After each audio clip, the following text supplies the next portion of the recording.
Hex, I don't say this lightly, but I think for the first time after 8 years of World of Warcraft dominating the MMO fantasy genre, it finally has an actual serious competitor with Guild Wars 2. Whoa! Whoa!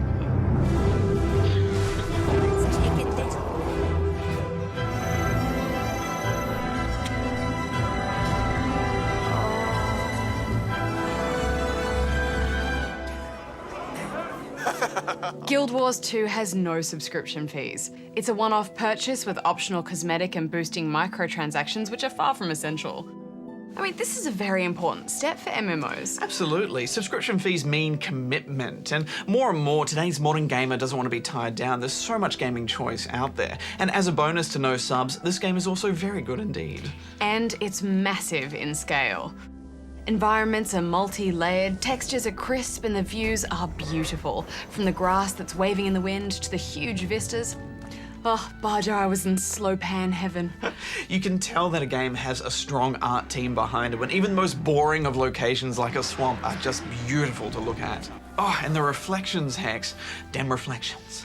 I just feel like every section in this game has been crafted so that you can look in a particular direction and see something jaw-dropping, and often you can actually go there. I mean, Guild Wars 2 is a painting. The presentation and speech bubbles, the color palettes, I mean, even the ability bars are pretty. Each location also inherently feels like it belongs to the inhabitants that live there and the race that you play in that zone. The Char have a metallic industrial junkyard feel, and the yellow rust colours continue all throughout their land. The giant Nord race are set in icy Viking-filled plains full of wildebeest and snowball fights. Mac, I'm here for backup. And the Silvarians, in their lush forest setting, they look like they've grown out of their surroundings.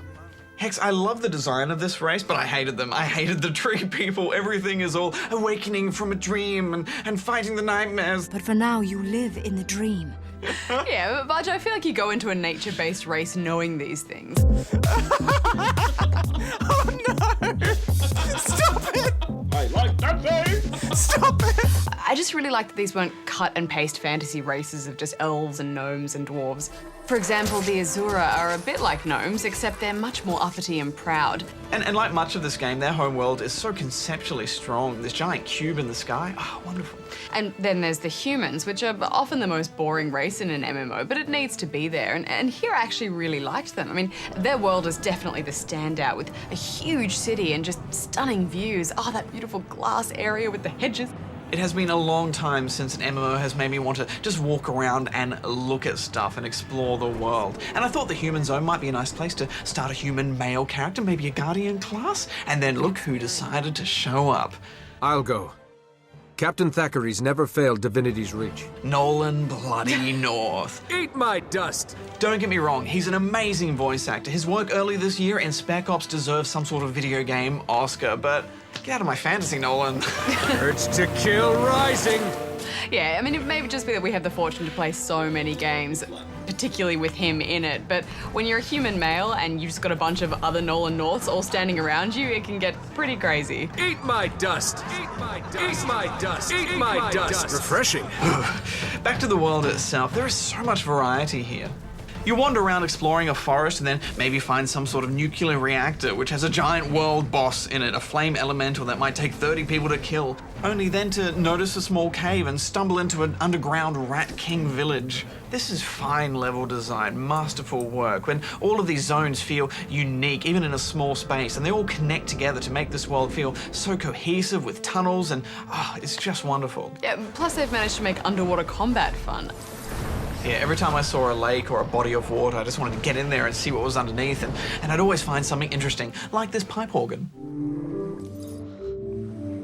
I want to play. The world design is really complemented with quite complex animations in a genre that's always struggled with balancing that kind of complexity with resource management. When you see a variety of enemies and classes all fighting in a massive battle, it's such a show. Even the small things, like the way your character's legs are positioned on an uneven surface, it's just those little details. Yeah, it's such an achievement that they've managed to get all of this run at a reasonable frame rate, although it does slow down a little bit in the PvP zones, and I look forward to driver optimization. The developers took a lot of cues from console games when designing this combat, which is why it feels so reactive. Abilities hit with weight and speed, and you can set one ability to always be on auto attack, which frees up your strategies. Most classes can swap weapons within a battle, and your fixed abilities are based on the weapon you're using, so this changes up the gameplay at any time. I played a warrior mainly because I just love the hits of that two-handed hammer.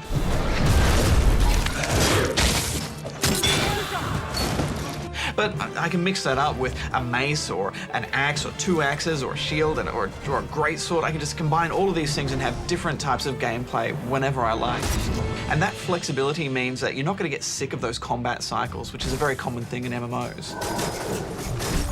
Ever the keen archer, I picked the ranger class with my trusty pet. I love the bow animations, but when I had a torch and a sword equipped, I was just leaping about in a chaos of fire. And I love all the nature-based attacks as well, like calling down birds from the sky to attack enemies, or my favorite, Call of the Wolf. Which you said every time you called the wolf. Call of the Wolf! Call of the Wolf! And the best part is all of these abilities are fun and useful, and you have to make choices about which ones you unlock. And they also work together in a complex way we're still discovering. For example, if you lay down a whole bunch of fire and someone shoots an arrow through it, that arrow catches on fire and does extra damage. Incredible. Amazing. Now, there's no dedicated healer class in this game. You just look after yourself. And while there's something to be said for the character model of, you know, having a dedicated healer, that's your role. No one else can do that but you. That's quite fun, but it also really locks you in, doesn't it? It does. And, you know, the first instance was quite confusing with everyone just running about and the boss attacking everyone and everyone helping each other up. But after we got the vibe of it, we started to customize a bit more for those classic kind of roles. But with that flexibility, I think it works.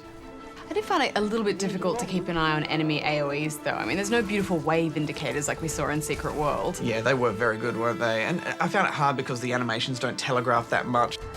Still, it's accessible but deep combat, isn't it? Yeah, and I like that when you're downed in a battle, you have a chance to come back, or you can wait for a friend to revive you quickly, and that plays into the core of this game, the real focus, which is bringing people together. This looks amazing. Goose, do you have a pet pig? Oh, and we should all jump you off ready? at slightly different angles. It's about community, and, you know, trying to sync up your quest log with someone who's a few levels below you in an MMO is a nightmare, and it's always boring going back and repeating content, or almost always boring, but all of that has been eliminated here. There is no quest log. You just go out into the world, take part in events, whether it be fighting a giant world boss or throwing snowballs at children. You just get out there and do it. It's a bold system, and I especially liked the multiple options you have in a quest to complete it. So there are also more story-focused missions where you're just along for the ride, and these will send you around the world.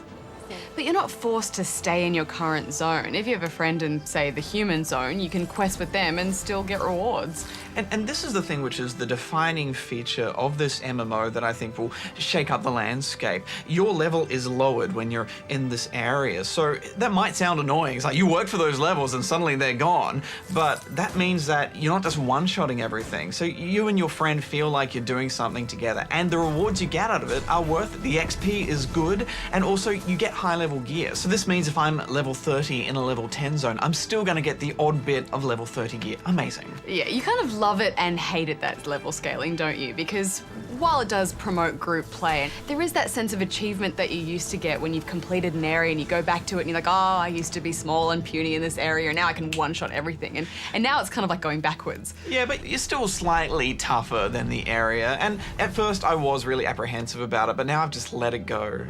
I have to say I was surprised at the hefty focus on platforming. And we're so used to games like this trying to throw us off stuff we're not meant to be jumping on, whereas here, if you see a castle, generally there's some reward for climbing to the top of it. And this questing, Hex, it's so freeing just going out in the world and taking part in things. And it reminds me of the best bits of WoW and Warhammer Online, and especially reminds me a lot of the best parts of Rift. Waypoints can become contested because NPCs are overrunning it and attacking everyone that lives there. And you'll always see little enemies fighting each other and having little battles off in the distance. It does remind me of Skyrim a lot too at times. It's a dynamic, living, breathing world. And there's just so many little shortcuts and nice touches. Guilds are cross-server and you can be a member of more than one. We named ours Callan's Beard. Crafting has its own bank and it's shared across characters, and you can dump all of your mats at any time, anywhere in the field with one click of a button. Inventory management is top-notch, and I love that there's a sell junk button. You can also draw lines on maps for PvP strategy, sort of like a football play in American Gridiron, although it sometimes leads to sneaky peens. It always leads to sneaky peens. And on top of that, you can mail anything to anyone at any time without having to go find a mailbox. And there's a fast travel system. You can teleport to any waypoint you've previously discovered for a few copper. Incredible. And there's no resource stealing or kill stealing or loot stealing. Everything you see is your own. If you chop down that tree, it's going to be up for someone else. It's like there's this MMO rulebook, and this game has just thrown it out the window. And then it leaves us wondering why those rules were ever there in the first place. And I think future MMOs will all take cues from this model as well. The only real disappointment for me in this game was the world versus world big PvP zone. It just felt a bit too much like old Alterac Valley, you know, with a ranged tug-of-war fight and resources and NPCs. I have not given it enough time though, so I'm going to put that on the back burner for now. But the PvP battlegrounds are excellent. All the maps are winding corridors, so you can actually hide behind cover and avoid projectiles. All of that works rigidly and works well. And everyone is pumped up to level 80 with all of your gear and abilities unlocked. I just love that it's a level playing field, so that it's about skill rather than how long you've been grinding for. Yeah, that took me a while to let go of, but I'm on board now. And it also lets you test out your endgame abilities, such as the Juggernaut, which I loved pulling out and terrifying Goose with. Not feeling well. Nah, nuts. We've hardly even touched on the unique classes, like the Engineer that uses turrets and flamethrowers, the Guardian who's a bit like a magical warrior or paladin, the Mesmer who uses clones and familiars to fight. You lost the graveyard. There's just not much to complain about here. I even grew to love those 2D cutscenes for their beautiful concept art. I mean, everything has that painterly look to it that's just so nice. And of course, the customization of your character. Barjo, I had hairgasms. It's not just big helmets of hair either, but movable and swishes like in a shampoo commercial. Look at my hair, it's magical and shiny and it's glossy and it's long. Oh, I spent an extra hour on customization alone. I'm just looking at my hair. Oh, it's so beautiful. Oh, get no, no, All done. Bajo. All done. Get away! You're so big and ugly. I'm just trying to keep up with you. Are we questing? Is this a quest? Yes. At the end of the day, the most important thing for me is that lack of pressure. I don't feel like I have this giant to-do list to get through with a subscription fee just ticking away. I can just log in when I want and muck about with friends in this beautiful fantasy world. So I loved it. I'm giving it 9.5 out of 10. I really struggled to score this game, Hex. You know, I think back to the Secret World, and I love that game for its innovation and questing, and it was beautiful, but the world itself wasn't that pleasant to just roam around in retrospect. All of that is different here. This is a world I want to be in and move around in and live in, and I want to play with my friends in these zones that are lower because I haven't been there before. This MMO does everything I've wanted an MMO to do for a long time, and it has no subscriptions, so I'm giving it 10 out of 10 rubber chickens. Whoa! It's worth it, Hex. It's worth it. You ready, move? Oh, damn. No. Oh!